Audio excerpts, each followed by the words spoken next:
Experiencing great food is one of the best things about visiting a new city. But how can you be sure that you find the real gems? Good afternoon, ladies. Is everything all right? I'm Fred Syriax, You enjoy your desserts? and I've been working in the restaurant business for over 30 years. I'm a seasoned professional, and even for me, it's difficult to find amazing places to eat. So I've asked 4 of Britain's most celebrated chefs and restaurateurs to open up their little black books and take me to their all-time favorite places to eat. I mean, look at this place. I have no idea it existed. You are with the cool guy. Tom Kerridge, man. This is the best tortilla in the world. It is a meal fit for kings. Together, we'll travel to some of the world's most exciting food destinations. This is one of the best meals I've had for a very long time. But we won't just be eating. How are you? Fred, how are you? Great to meet you. We'll be meeting the people behind the scenes I've been wanting to meet somebody like you for so many years. Please, please. and rolling up our sleeves You are like a butcher. to find out how they deliver perfect service, Everybody is waiting for the Frenchman to drop the tray. world-class food, Ooh. This is what Paris is all about. and an experience you'll never forget. Oh, this is a little pig's head. They make you feel special. This is rare. It's a thing of pure beauty.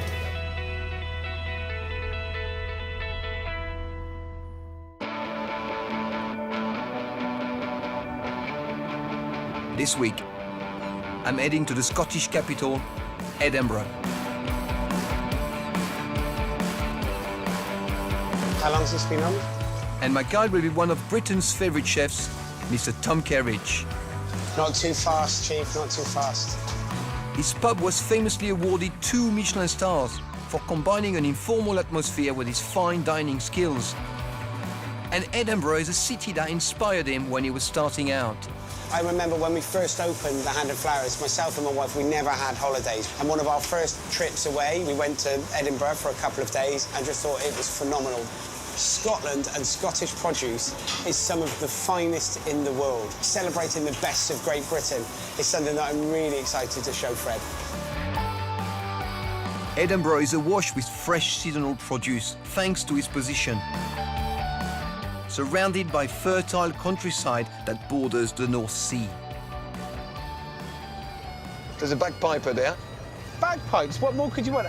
Now you feel like you're in Scotland. Look at the Edinburgh Castle there. So you got Edinburgh Castle, you've got a guy playing the bagpipe. It's This is amazing, like isn't postcard. it? It is like postcard. The city is most famous for its festivals, but it's got one of the most vibrant food scenes in Europe. There are more restaurants per person here than anywhere else in the UK. Whether it's fine dining or a cheap eat, locals demand the freshest Scottish produce at a reasonable price. I'm going to take you to see 3 amazing, incredible restaurants when you get out of second gear. But we are not stopping in the city centre. Tom, where are you taking me? This is the edgy part of town. It's a bit more gritty, a bit more real. Is it like the Bronx of Edinburgh? Well, actually, this is where Trainspotting was filmed. So this is the area of where Trainspotting was. So it's real. This is where the best independent restaurant operators are setting up. You know, it hasn't quite got those high street rents. So it means as young independent restaurateurs, you can afford to open a space down here. So this is the cool place to be. This is the cool part of town. You are with the cool guys. Tom Kerridge, man. Leith is in the northern district of Edinburgh, just 2.5 miles from the city centre. This old shipping port has been regenerated in the past decade, spearheaded by the restaurant and bar scene. And we're heading to Leith waterfront, to the place Tom always visits when he's in town, the kitchen. This restaurant represents everything, I think, about Scotland, Scottish produce, Scottish hospitality, warmth, friendliness. It's where I want to come to whenever I come here. I don't know Tom Kitchen. I mean, the only thing I know about him is from social media, from his post on Instagram. Yeah? And I love his pictures. And I want to know whether the food tastes as good as it looks. Not only is his food look amazing, OK, it tastes incredible. Also, You haven't got to be super smart to get in, which is good. I quite like that. I'm not a super smart guy, OK? And you can go into this restaurant and feel completely I at think home. you're really smart. I love your jacket. I mean, look at the detail and the stitching. Thank you very much. And a T-shirt that says Acid Jazz on it. That is it. But I feel comfortable about Mr. coming Cool. in here. Mate, you are in for an amazing lunch. Come on. Since opening 12 years ago, this 80-seat restaurant has built a reputation for its proud Scottish heritage and for championing quality local ingredients. It was set up by Edinburgh-born chef and owner, Tom Kitchen, who became one of the youngest chefs to earn a Michelin star, aged 29. Hello, how are you? Good afternoon. Hello there, ladies. Good afternoon. Kerridge? Kerridge, that's it, yeah. Lovely. A warm welcome is a promising start for a front-of-house perfectionist like me. This must be the best table in the house. Thank you. It's only the best for you, my friend. The biggest surprise is seeing the chef himself behind the glass. You know, Tom, as soon as we arrived and I saw Tom Kitchen in there, I felt starstruck. And I don't get like that normally. It's like seeing my favorite rock star. You know what I like also is the mixture of the clientele here. I mean, it's people from all over the place, you know. I mean, you can see that it's some younger people, older people. You know, it's a real mixture. And that says a lot about a restaurant, I think. There's nothing better than a noisy restaurant. The fact that people are having a great time. There we are. Thank you very much. I'll very quickly talk you through the options we have. Thank there's you. 3 different menus for lunch. There is a wide price range on offer, from £33 for a set lunch, £75 for the a la carte main menu, and if you want to splurge, a chef's choice 5-course tasting menu for £130. 3-course set lunch, £33, OK? So value for money.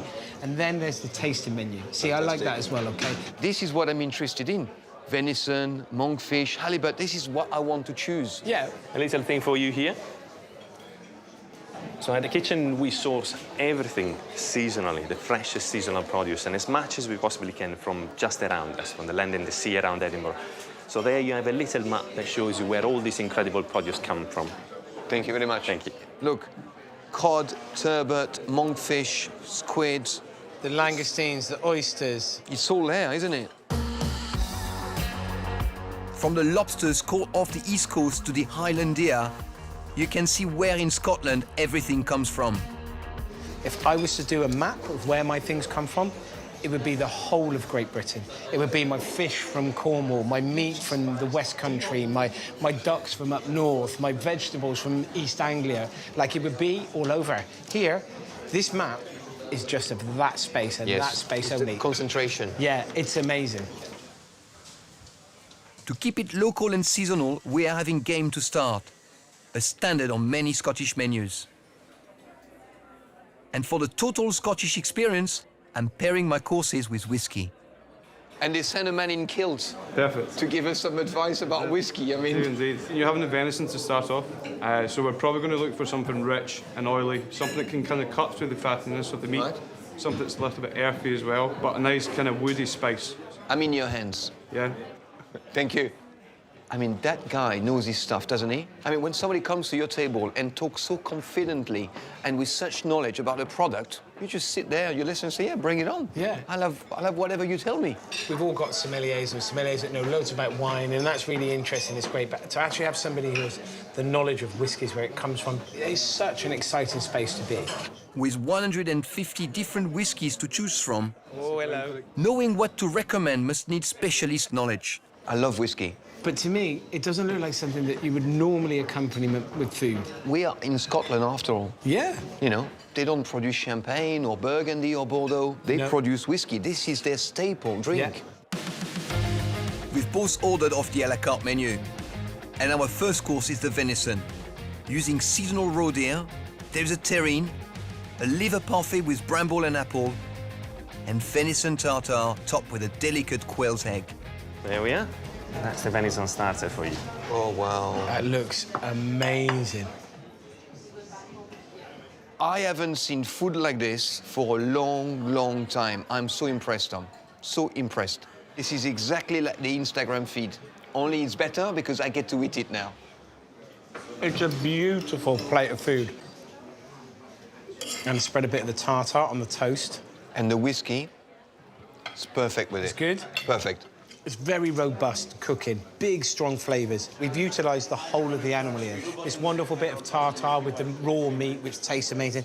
He's used the parfait, the liver, he's used that up there. And the beautiful thing about terrines is the fact that you can use everything up. He's made terrine sexy again. It's rare for restaurants to use the whole animal these days. So I wonder why Tom would go to all the extra effort. It's a thing of pure beauty. For his main, Tom is having the lamb filled with spinach, stuffed courgette flowers, and a tomato, chorizo, and olive sauce. I'm having my favorite seafood, lobster. This is a local blue grilled with snail butter and squid. This is so tasty. Everything is perfect. This is one of the best meals I've had for a very long time. I'm going to have to come with you everywhere. But I have to say, if I could have a better looking date, it would be just fantastic. For me, what makes a perfect restaurant, I mean, it's all built around food. I'm going to say that because I'm a chef. But you look at those ingredients, all about produce that everyone's proud to serve, proud to cook, creates this wonderful space and environment. It's the perfect combination between kitchen and the front of house. And it's all brought together under one roof by joyous, you know, very happy, very professional staff. It's amazing, isn't it? The atmosphere, the noise, the different people, the excitement of it. You know, a restaurateur in London would kill for a clientele like this. This is very, very good here. I think they've got the perfect balance.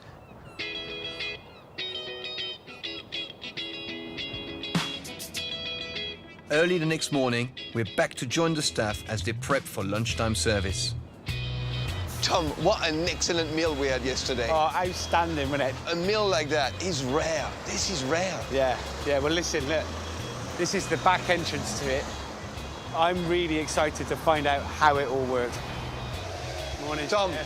how are you? Fred, how are you? Great to meet you. Great to meet you. My big man, how are you? What a meal. Maybe we should get our chef weights on. Oh, All right. mate, yes, definitely. Perfect. All right, shall we go? The fresh local ingredients were the standout part of the meal. But I'm also curious how they can offer such a varied price range. Quality, creativity is very important, but Yeah. consistency is equally so important. You don't have just one menu, you've got several menus. Yeah. Right? And they varies from £33 for lunch to £130 for the menu degustation. How do you maintain it? It's really important to me that we're full at lunch. Yeah. You know, I'd much rather have a good value set lunch, but to make your GP, to make your money on that, you need to work hard. Tom's skills in using seasonal produce helps to keep costs down and attract a varied clientele.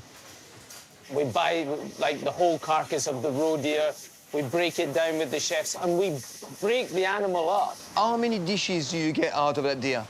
We make the terrine out of this. You know, with the pâté, you could get 20 portions of terrine, 20 portions of pétivier, and then maybe 6 à la carte with the loin as well. So that's 46 portions out of this. That's the amazing thing, because you buy the whole carcass, but most of the portions for there are coming from terrine and for the set lunch. Yeah. Not the prime a la carte main courses. Exactly. As a chef's point of view, if you're buying just the prime cut, you're buying that.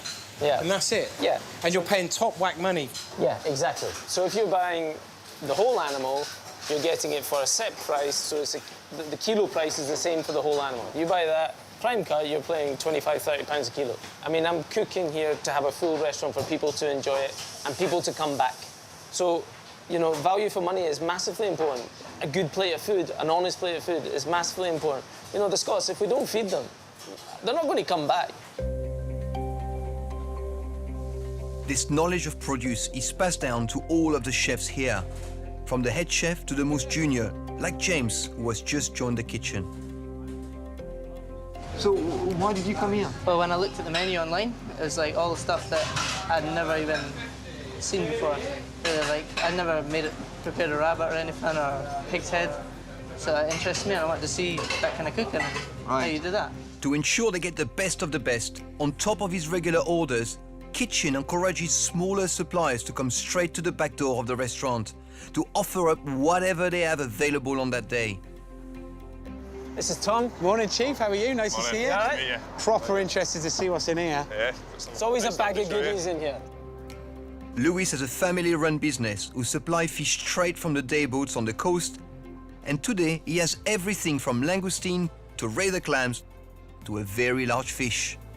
We've got some fantastic turbot in here today. Look at that! That, I've got to be honest, that is probably the biggest turbot I've ever come across. 9 kilos. When I look at something, there's so many things going through my head of what we can do and what we can, you know, what we can use this beautiful produce for. So again, it's utilising the whole of the animal, the whole of the fish. You're using everything. Yeah. So Lewis, when you get a fish like that, how many people do you think, I know, who am I going to sell that to? There's only one. It's Tom, yeah. So you get a turbot in like that, you think, right, that's it. This man will have that. He knows I can't say no. Yeah. You know, because if I see that, there's no way I can turn it down. It's like a chef's dream, though, isn't it? It is a chef's dream. So when turbot like this comes in, you've got your fixed a la carte menu, but does that change? Do you change a fish dish, or does this come in and you put it on as a special there and then for that lunch? Special. So if a turbot's not on the menu, Lewis brings something like that, there's no questions asked. Straight on the menu as a special, and then we evolve the dish from there. Right. Those chefs don't know that's coming. Do you need a hand? Look at that big man. Let's share this with the team. There's Fred. Fred, come on, chef, come over here. Bring young James with you. Sometimes we have to stop the kitchen and say to the young chefs, oh my goodness me. I mean, this is one of my favourite fish, turbot. Turbot. It's like the king of the sea, right? Yes, it is. The king of the sea. So as a young chef, something like this must be massively inspiring, huh? Of course, yeah. Like, I remember being your age and being in a kitchen like this, and it's all well and good being excited by the ingredients at the end, on the plate, the pretty pictures, but this is the most important part. The piece of fish like this. That is so exciting to see, huh? Scallops in here, chef. Oh. Tom, Fred. Oh, yes. This is the holy grail, this. Diver cool. Oh, Look at the size of them. look at that. But this is about learning much more than cooking. It's about learning about produce and learning about business. It's all about who you know and what you know and ducking and diving. But I love people coming to the back door, like, bringing me the produce. And, like, the thing is, you don't know. Nature's nature. You don't know when it's coming, how it's, you know, what state it's coming. But as soon as it arrives, it's on the menu. Moving, seasonality is moving with what's available right now. Not just like what's available in autumn or what's available in the summer. What's available today. Yeah.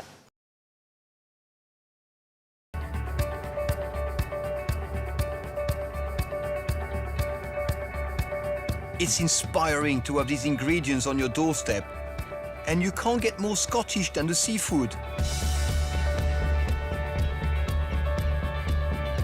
After my incredible lobster last night, I want to see the supply chain that connects the produce and the restaurant for myself. I'm heading just over an hour south of Edinburgh to the fishing village of St. Abbs on the east coast. David, how are you? Fine, Fred, yourself? Yes, very good, thank you. Tom's fishmonger is expecting a lobster catch today, so I'm here to meet his fisherman, Dave Wilson. David, I know we just met, but can I drive your boat? You certainly can. I'll get clear of the I don't harbour. want to drive it in here.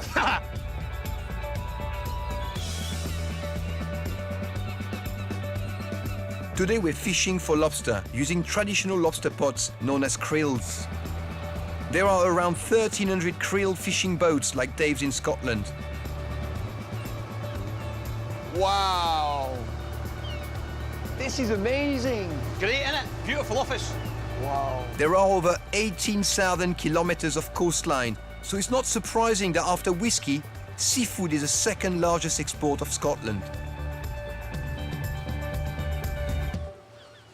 So how far are we going out to find your krills? We're going approximately about 2 miles or something, a couple of miles from the harbour. This time of year, the lobsters come in. They come in from the slightly deeper water, and they'll go into shallow water to cast their shells. Okay.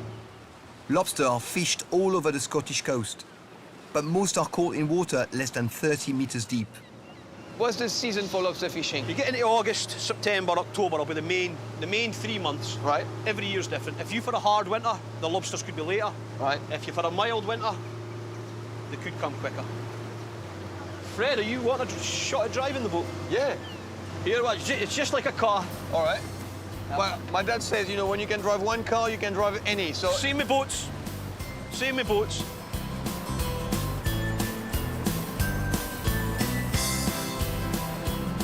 Which direction? Just Keep coming right round, Fred. Right round this way. yeah. Right round the big circle. The pots are, well, you'll see when we're hot, the pots are quite close in and the tide's starting to run away, so I could do with going, picking them up and getting them hauled in. Back up round this way, please. All right. That's sometimes easier if you just grab it by the, by the hand. It's quite... You don't have power steering on your boat, have No. you? Yeah, definitely not a Jaguar, this one. The tide, Fred, there's a lot of tide. You'll see the boat starting to turn around in a minute. Right. All right, you got your machine there. So how deep are these krills in there? 3 metres of water, that's all it is. Here they are. Look at that. Look at that. There are 30 krills on each line. This is one of the most traditional ways to catch lobster. But there are strict regulations in place for all fishermen. We're governed by a size for the lobsters that we have to keep. From inside their eye to the back of their head, it's got to be 87 millimetres. Right. Everything else goes over the side. It takes around 5 years for a lobster to reach maturity, so this helps sustain the industry. It is too small, this one? We go from inside his eye to the bottom of his shell. That one is nowhere near size, so... You're gonna release it? Well, maybe get that one in a couple of years' time. We're ready to... See you next year, buddy. Scottish lobster is sold to over 100 different countries worldwide. I would say about 95% of the lobster will go out of the country. 95% go abroad. I mean, this is crazy. Why so many of them go abroad and not so many of them stay in this country, I really don't know. It's a shame for such a beautiful produce. After setting the krills back in the water, it's time to head back with a respectable catch of around 40 lobsters. David, what a catch. So how much will you sell them for? Each lobster, £6 a lobster. £6 a lobster? £7 for the better ones. That's to the shellfish buyer. Can you imagine how much they sell in restaurants? That's business. I choose this side of the business. Right. They've chosen the other side of the business, and I'm quite happy. From here, the lobsters will be collected and paid for by a fishmonger like Gary, who will then sell them on to the restaurants. Do you always do that? Do you always come here and wait to catch? Just here, right? Yeah. When you come off the boat? Right off the boat, right off the boat. Right. Weighed, paid, into the van, up the road, and distributed. And they got to stay very fresh, so you don't have any time to waste. No, they'll be cooked tonight. It's incredible to witness how the produce in Scotland can go from the sea to the restaurant to the plate within 24 hours. Restaurants like Kitchen are built on these fresh local ingredients. But now, local producers are going one step further and are setting up restaurants to showcase their very own produce.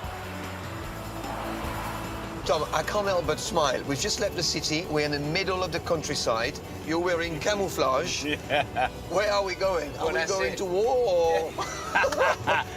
I am taking you to an amazing restaurant. Now, this place serves the best beef, OK? This is, you know Aberdeen Angus beef, yeah? It's got a world-class reputation.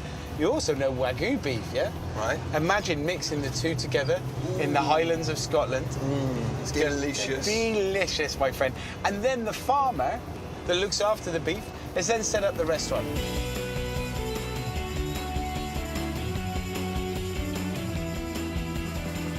Wagyu literally means Japanese beef, and it is known as some of the most expensive beef in the world. You're really taking me off the beaten track here, aren't you? Yep, we are arriving at the farm. We're going to the farm first before we go to the restaurant. Fantastic. You know, I can't wait. I want you to see the produce first. I love the scenery, you know, how bare some of the hills are, and yet you got these beautiful trees. It's nice and hilly. These little typical walls. I'm just trying to work out what Ely means. You mean hilly? Are you taking the piece?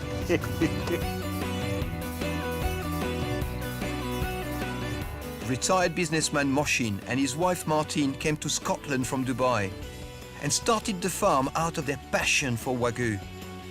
After 7 years, they are the largest suppliers of Wagyu in the country with a 2,000-strong herd. What's so special about the way you breed these cows? Well, on the right, you have the full-bloods. Right. And these are pure Wagyu, 100%, mother and father, go back generations into Japan. This premium Wagyu is sold for up to £400 per kilo. And they supply Michelin-starred restaurants around the world. But it's the Wagyu crossbreeds that have brought us here.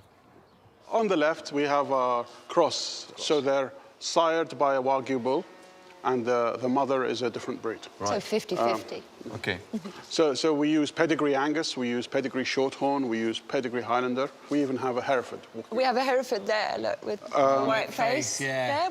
Each one produces a different kind of beef. With your Wangus, as we like to call it, I like to call it Wagyu Cross Angus. We call That's Wangus. quite a name, the Wangus. We call it Wangus. Wangus? Yeah. And that's a very beefy steak, and it's a kind of steak as Europeans you'd like to eat. You as associate a it steak. as roast beef, steak and chips, that sort of, that meaty, beefy flavour.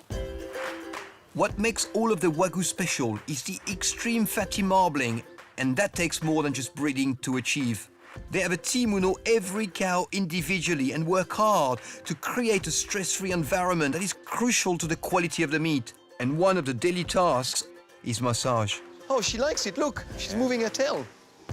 See that, Tom? I know you think she's loving it. It's a boy. Oh, well. Oh, well. Has he done this before, do you reckon? Yeah, it looks like he's done it many a time. They are, they're loving it. The whole cow shed is like, it's a place of serenity. It's very calming. It feels like you're in a spa. Look, they've even got a football. Yes. I know, I've seen that. They've even got a football. They play better than me. Look at him, he loves it. He absolutely loves it. So this massage, does it affect the taste of the meat? Well, that's debatable, but the Japanese swear by it, and they're a nice Wagyu. But every now and then you will have one that will be what I call them a little bit of a stress head. And very rarely does the meat turn out as good. This high-maintenance pedigree costs around £1,500 a year per cow to feed and care for. And to get the best quality Wagyu beef, it takes time. We breed these things for perfection. We slow feed. We don't fast feed. Traditionally, Wagyu, commercial Wagyu is killed within 27 months. Our animals are kept for 4 years. Which is almost twice the age of most beef-bred cattle. You know, quite often they're 18 months, 24 months at the top. And the commercials can be sometimes younger Even than less. that. Yeah. So you're looking after them for much longer than twice, 3 times cattle. sometimes. Yeah. Are you all right, chaps? Been relaxing? Oh, really? I'm just working out. watching you. Seeing you doing all the hard work. I keep those gloves because I could do with one of those later. Yeah, that's what I was thinking.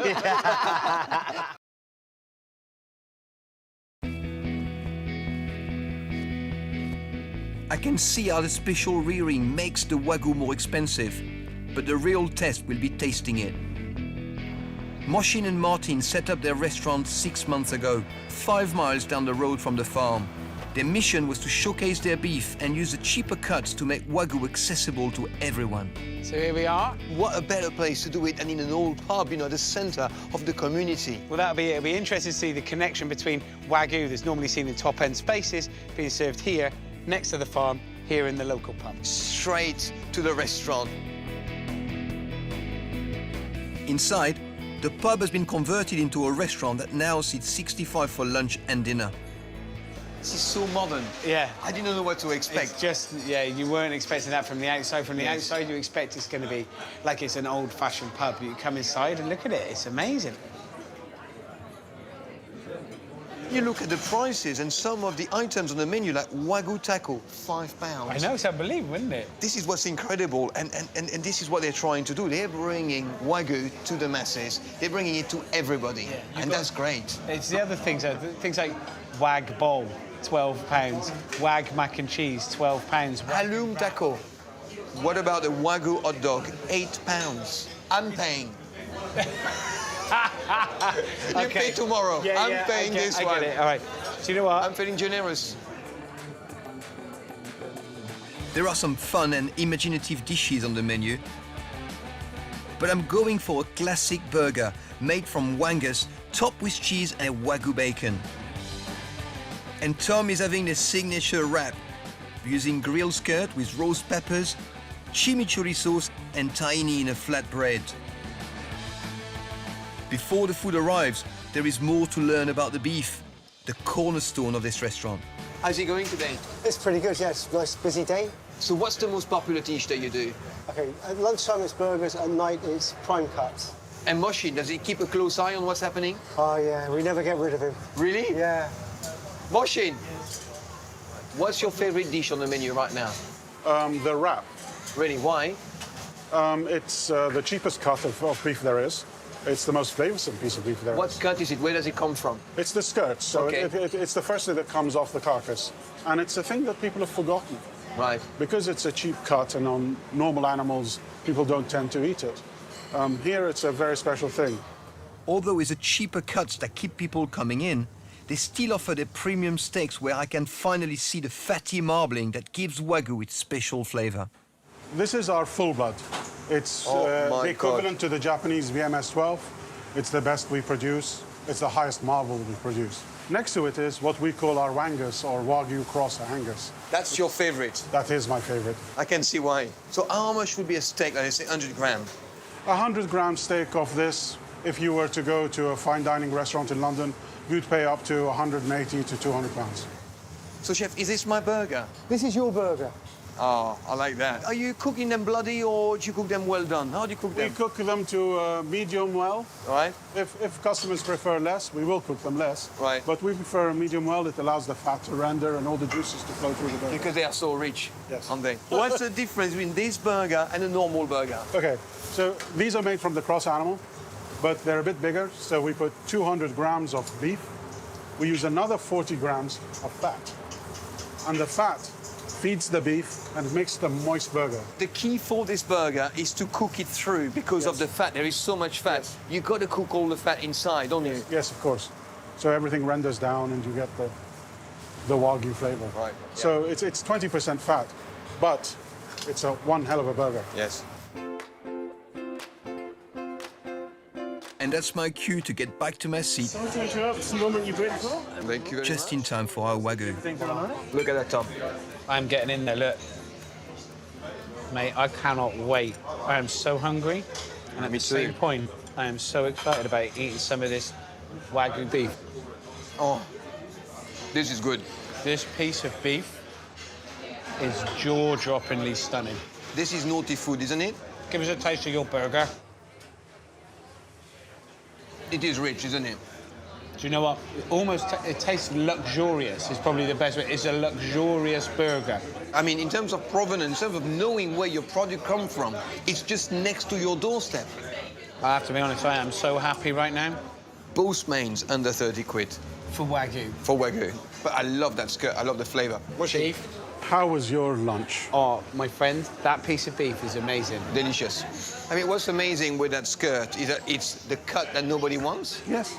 But I want it. Oh, I mean, Tom loved it. When you're in a place like Scotland, you have to cater for everyone.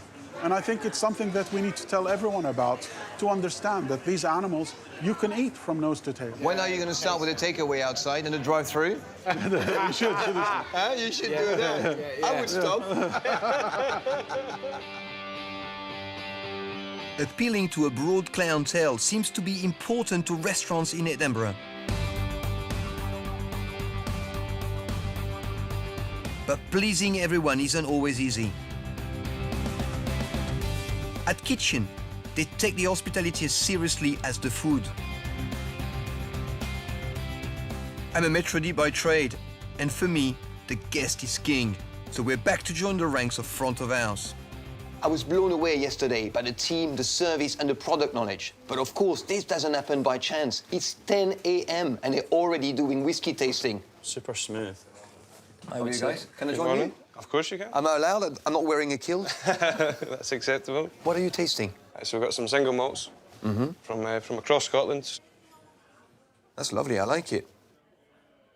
Most restaurants have a sommelier to pair wines, but here they also have a dedicated whiskey team, led by head barman Fraser. This is a 9-year-old whiskey.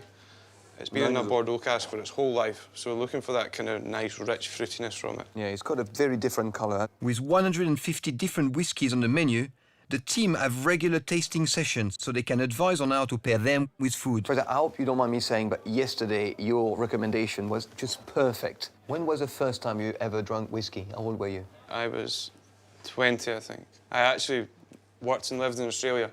I got my first job in a bar. Like, this Scottish guy, he must know everything about whiskey.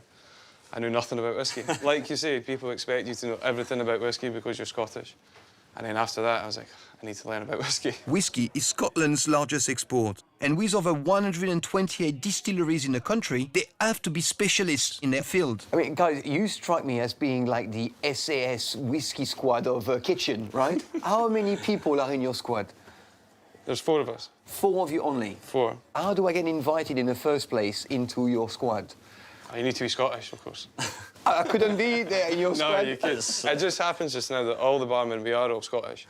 But also, you've got to have that passion for what you're doing. We love going around Scotland. We go dropping into distilleries, meeting master distillers, tasting all the time. So it's all about that learning, constant learning. It's all about that drive, yeah. And I've got to ask you, do you have to wear a kilt to be part of your team? And why aren't you not wearing a kilt? I don't have the legs for it, Fred, you see. Ah! Along with the specialist training, the 22-strong front-of-house team are briefed before each service by head maitre d' Matteo. Good morning, everyone. Morning, Matteo. Morning. We have a lovely Wednesday lunch, 92 covers. To make the most of everyone's time, they all pitch in on small manual tasks as they listen. And they are expected to know as much about the produce and dishes as the chefs in the kitchen. How do we cook the monkfish? So monkfish, we make wonderful stock from monkfish bones, along with some saffron, and then we poach the monkfish tail into that stock. Great product knowledge. I like that when you're testing people. You pick from somebody. Randomly. Yeah. Let's keep asking ourselves the most important question, which is how we make our guests feel. Right? So read your guests, understand their expectations. That's absolutely paramount. And do everything you can, not only to meet them, but to exceed them every step of the way. Okay? There are 25 tables in a main restaurant, and every one of them has to be laid to exacting standards. Do you think that people appreciate the hard work and the attention to details that you gave this table? Do you think they do that? I think they do. I hope they do, because it really takes lots of time for us to do it in the morning. What does it say about you to get this perfection here on that table? This is how you would like to make it for your family, Right. for your mum. So you just imagine this is important for someone who comes for dinner. Right. This is something they're celebrating, so you might want to make the perfect. Even the sheepskin handbag stools are part of the daily routine. And you do this every service? We do every service, yeah. Part of our mise en place of the restaurant, making sure they're all in the right place. So in the morning when you're setting up, or in the evening, the glassware, the tableware, the crockery, the cutlery, making sure that everything's all right, but also you've got to brush your fluffy stool. That's it, exactly. I love exactly. that. Here, give us a go. Just round like that, it doesn't have a side part. Exactly. No, right round. OK, right round. I'll tell you what, it's a long time since I've brushed hair.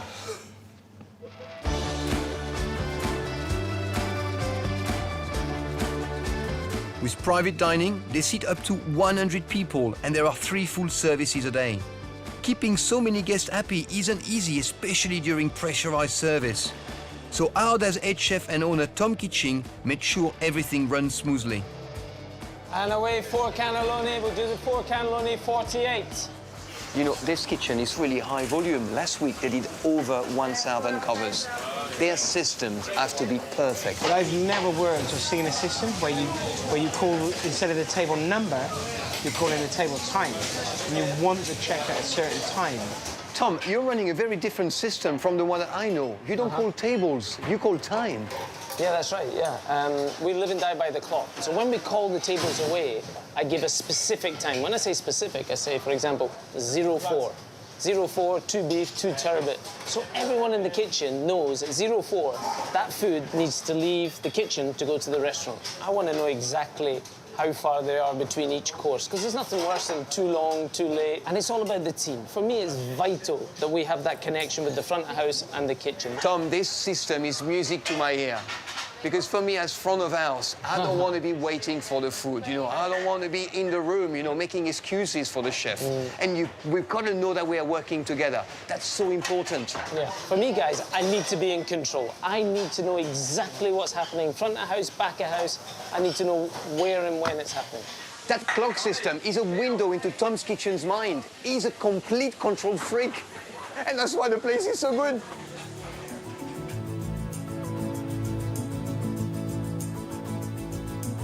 Returning customers are essential for the success of any restaurant.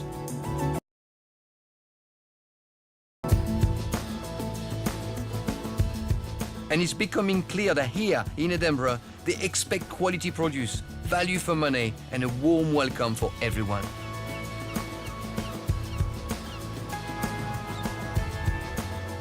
Tom's next restaurant delivers these in the form of a good old British classic.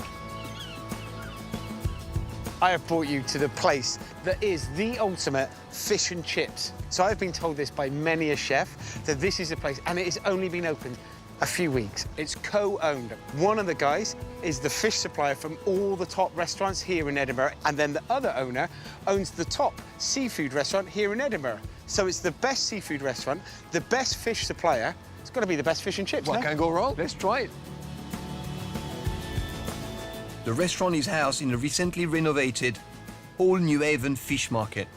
For me, the first impression he gives me, you know, I think it could go two ways. Either very good or just very ordinary, you know. Because it looks like any other odd fish and chips that you've seen in England or in Scotland anywhere, doesn't it? Well, listen, I think the word you're looking for is traditional. See, now look in there. Now that does not look ordinary, Yeah, does it? this is not your ordinary fish and chips. Look at that, battered squid. Battered squid? Can I have that? Of course you can. Here we are. See how amazing does this look? Look, look, look, look, look. For you, you've got half a lobster over there. What do you mean for me? Do you think that I just like posh stuff? Yeah, lobster for you, the sole for me. But the main fish is haddock, look. That's what I feel like. I feel like haddock. Owner Roy Brett brought Issue, his head chef, from his fine dining restaurant in the city centre to run the fish market. Guys, I have heard loads and loads about this place. That's why I've brought Fred here, OK? I've heard it's the best fish and chips in Scotland. True or not true? Wow. True.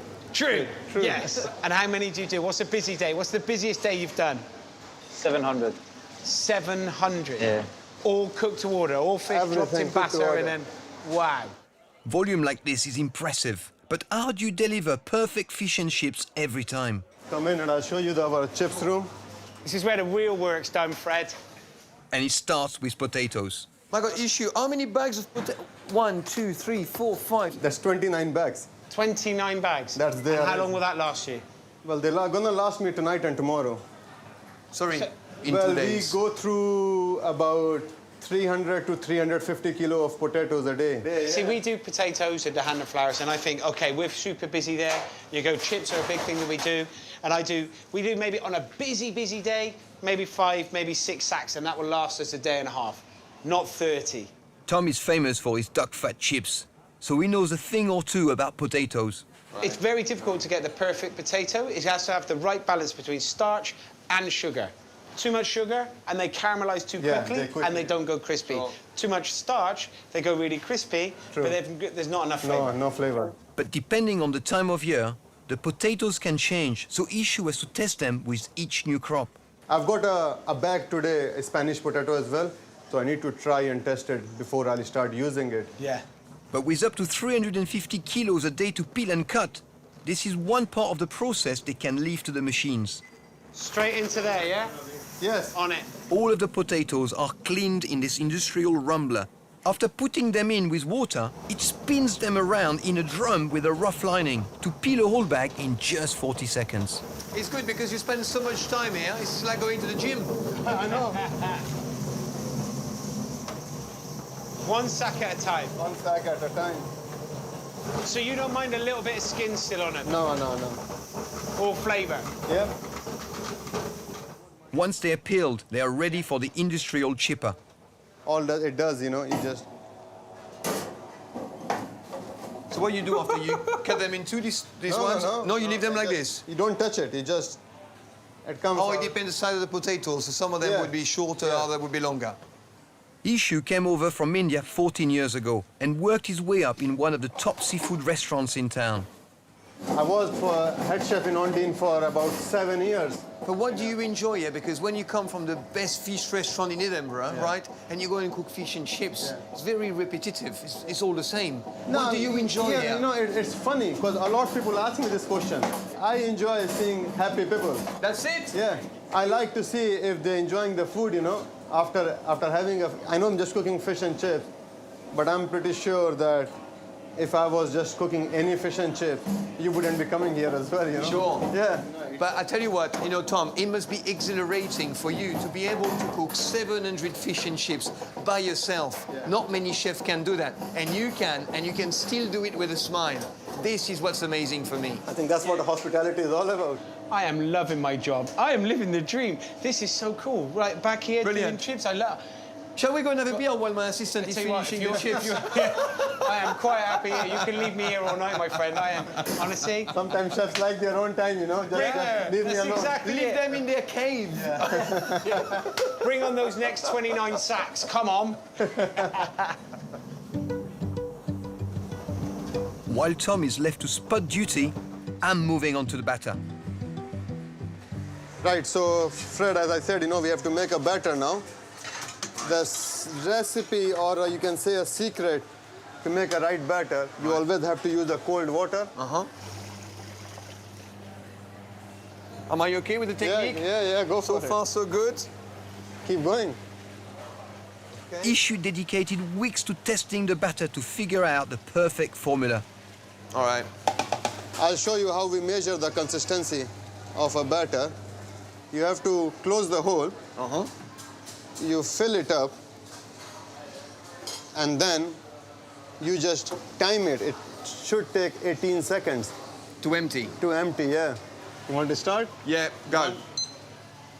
When you're cooking up to 700 portions a day, even a few seconds difference can be critical to delivering the perfect fish. Too fast. It's too thin. Far too thin. Oh my God. I'm so disappointed with myself. No, you're still fine, you know. Am I? Yeah. No, it looks too thin. No, it's okay, you know. I think it's... Yes! It's still dripping, look. No! It's 21 seconds. Oh just my God, about, just false about. alert. I've got to understand, how does this work? I mean, if the batter runs in 23 seconds, say, or 14 seconds, what does it mean? Well, when it's taking longer, that means it's really thick batter. If you, for example, if you say 23 seconds, that means the batter is thick. When you cook it, it's gonna come out crispy, maybe for a minute or two, and the batter is like that's the fish, and you got a massive coating on top. That's it's not gonna good, be like is a it? rubber. Right. You know, you don't want you want a crispy fish and chips. Even after 10 minutes, when you're biting it, you can feel the crunch. If it's too thick, you're not gonna find that. You know, it's like chewing a Mars bar. But like most places in Edinburgh, it's all about the best raw ingredients. And the real secret of this operation lies in the back of the restaurant. You look very smart, my friend. Do you feel at home? Yeah, you too. Honestly, it's almost like Chef White's. I feel very comfortable. Fishmonger Kenny is part of a family-run business who have been supplying top chefs with seafood for decades. As partners in the restaurant, not only do they bring the fish in, they prep everything on site. How long have you been here, Kenny? I've been here since, worked with my father since I was about 10 years old. Still here. Still here, I love it. Yeah. And I tell you what else is I'm finding interesting is your filleting knife. Yeah, that looks just like a table knife. It's exactly what it is. It's a table knife. And is it sharpened? Do you sharpen? Yeah, we sharpen it. And that's your preferred use? Yeah. And you've been using one of these for how long? Since I started. Really? Yeah. So all that money that I spend on a really posh, expensive filleting knife, I should have just got a sharpened table knife. I'll give you a couple if you like. I love that idea. Here, listen, show me what to do. I don't mind. Okay. Do you mind me having a quick go? Not at all. Should I come next to you? Just push down on it, yeah. Oh, okay. Hold it like that. So, like that? Yeah, but keep your fingers away. While Tom is getting technical with knives, I've discovered a machine that takes the fins and tails of the fish and helps cope with the scale of this operation. Okay. Now I've got to work on speed if I get the technique. There you go, that's better.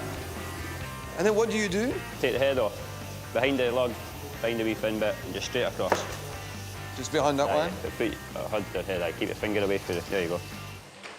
Kenny and his team of 4 fillet all of the fish for the restaurant, and the biggest seller is haddock. So talk me through your day, Kenny. What time does it start? Usually always about 5 o'clock in the morning. Yeah.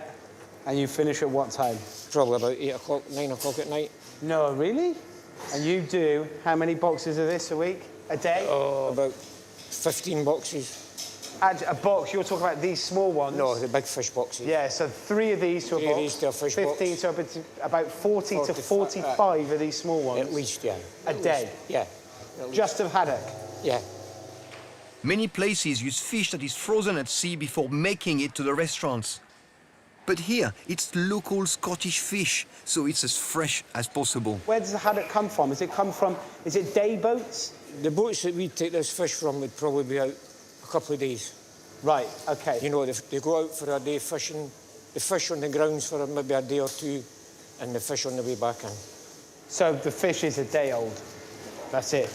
Caught, out the sea, onto ice, yeah, into you, filleted super quickly, yeah, put into a fresh batter, deep fried, there you go.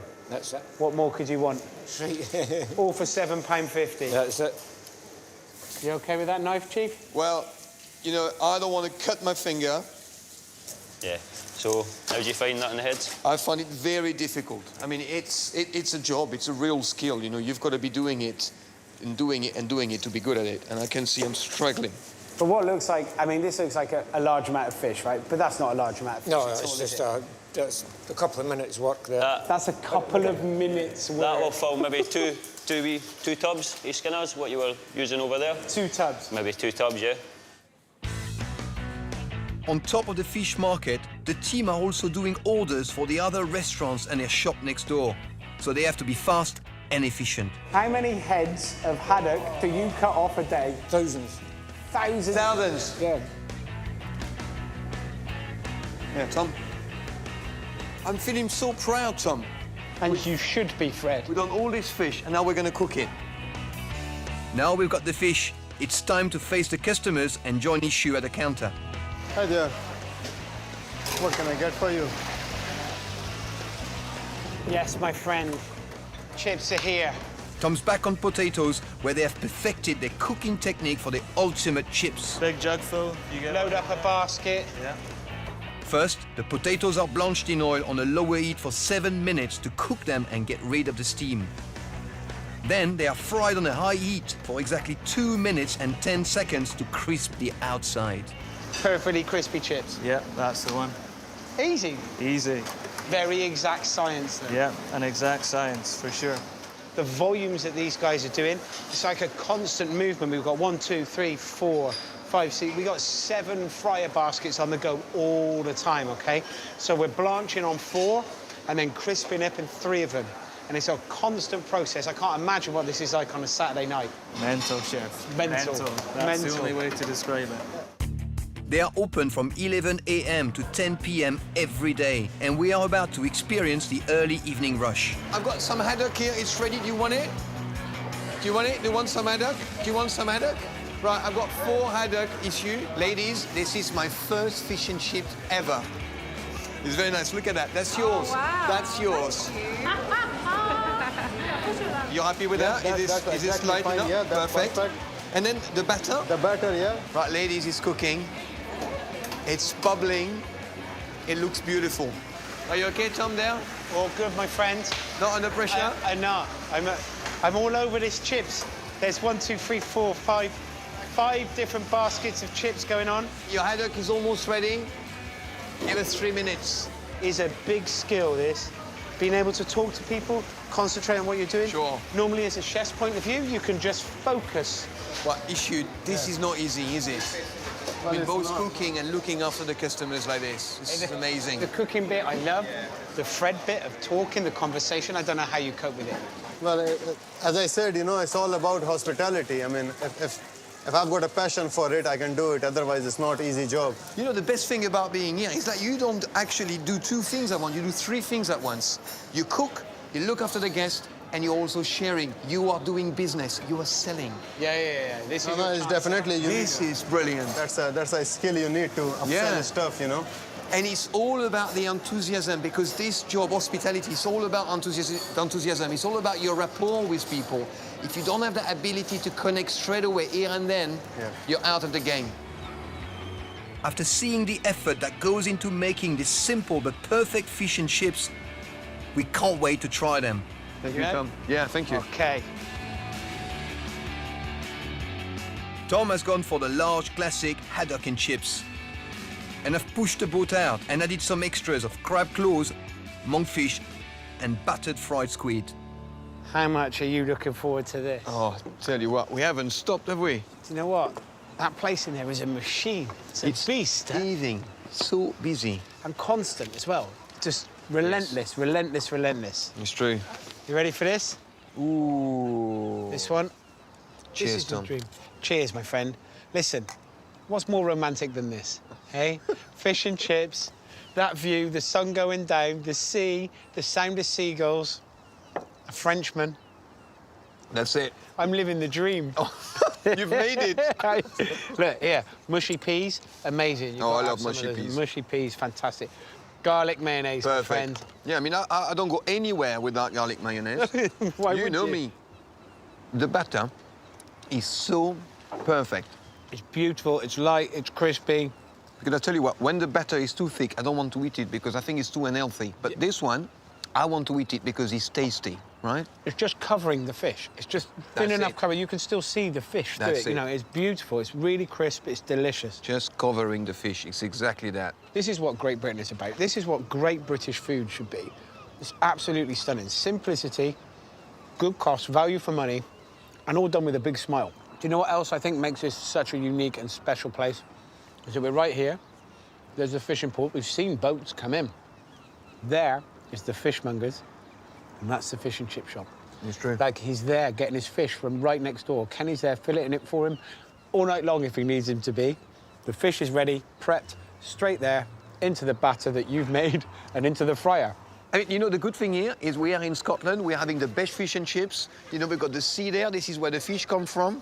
We've got Issue, did the best batter, and it started to rain. I feel like I'm in Scotland. This is the proper experience. I'm in Tom Kerridge. You are amazing.